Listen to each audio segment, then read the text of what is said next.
د وطن میډیا درنو لیدونکو السلام علیکم. ریپورټ: المان پلان لري په سوونو افغانان له افغانستانه راوباسي. دوستانو ویډیو تر پای وګورئ. که چېرته مو چینل نه وي سبسکرایب کړی چینل هم درسره سبسکرایب کړئ.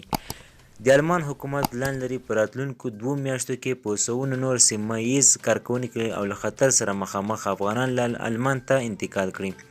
په پام کې ده چې هره اونۍ کابو 200 کسان را انتقال کړل شي.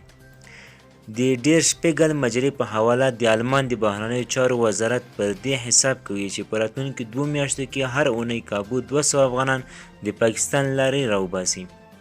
د مجلې په حواله دغه معلومات یې د آلمان د کورنیو چارو وزارت له یوې داخلي اعلامیې څخه ترلاسه کړي چې اړوند ادارو ته لیږدول شوې ده.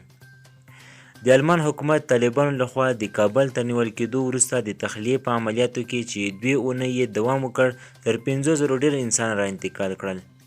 خو له خطر سره مخامخ په زرونو افغانان ونه شو کړای له ده هیواده ووځي چې د آلمان د پوځ پخواني کارکوونکي خبریالان او خبریالان پکې شامل دي.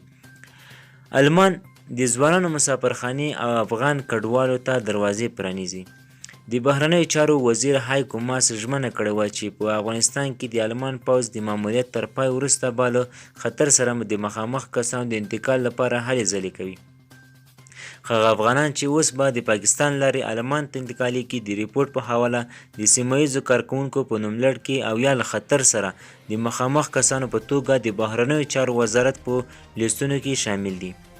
زیاته شوې ده چې په دې کسانو کې د آلمان سازمانونو سره تړاو درلودونکي ښځینه او نارینه فعال شامل دي. دوستانو ویډیو تر همدې ځایه وه. د لا زیاتو معلوماتو لپاره زموږ چینل سره سبسکرایب کړئ. مننه.